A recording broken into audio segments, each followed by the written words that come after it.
潜到上面果然发现一只小的。Hello， 大家好啊！今天还是老样子，带着鱼友过来正杰沙滩这里看一下有没有好的鱼。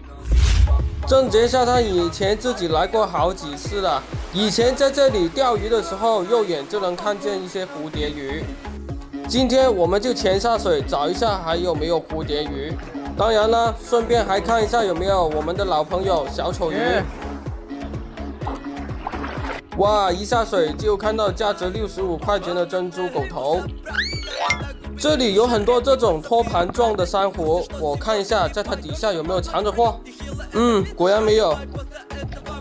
这里啊，一大片的是一些没有打开的纽扣。在这沙底的海里，我们发现了一种很会伪装的鱼。发现天敌的时候，它用细长的身躯潜到沙里面，但是最后还是被我捉到一条。这里还会有充满科幻感的海胆，而且它的移动能力还是挺快的。这里的珊瑚里面还有一些半生的蟹，还有好几个品种。好了，是时候去找一下蝴蝶鱼了。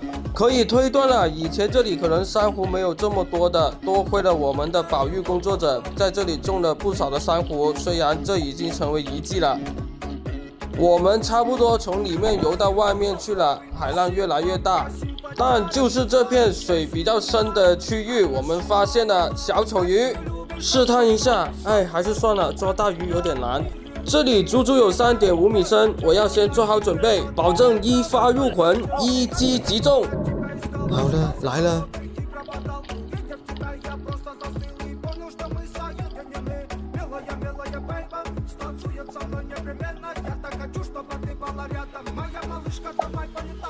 潜到上面果然发现一只小的。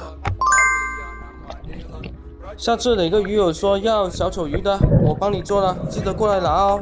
每次出来抓鱼都只能吃干粮，今天我就要吃肉，这下应该够我吃宵夜了。好了，这次就到这里了，喜欢我的内容就点击我头像下面的加号，我们一起出发。